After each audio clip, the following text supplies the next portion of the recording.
شروع اللہ کا نام لے کر جو بڑا مہربان نہایت رحم والا ہے۔ اللہ نے کافروں کے لیے نوح کی بیوی اور لوط کی بیوی کی مثال بیان فرمائی ہے۔ یہ دونوں ہمارے دو نیک بندوں کے گھر میں تھیں اور دونوں نے ان سے خیانت کی تو وہ اللہ کے مقابلے میں ان عورتوں کے کچھ بھی کام نہ آئے،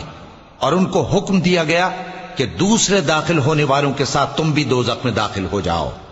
اور مومنوں کے لیے ایک مثال تو فرعون کی بیوی کی بیان فرمائی کہ اس نے اللہ سے التجا کی کہ اے میرے پروردگار، میرے لیے بہشت میں اپنے پاس ایک گھر بنا اور مجھے فرعون اور اس کے عمل سے نجات بخش اور ظالم لوگوں سے مجھ کو چھڑا لے۔ اور دوسری مثال عمران کی بیٹی مریم کی، جنہوں نے اپنی عزت و ناموس کو محفوظ رکھا تو ہم نے اس میں اپنی روح پھونک دی، اور وہ اپنے پروردگار کے کلام اور اس کی کتابوں کو برحق سمجھتی تھیں اور وہ فرما برداروں میں سے تھیں۔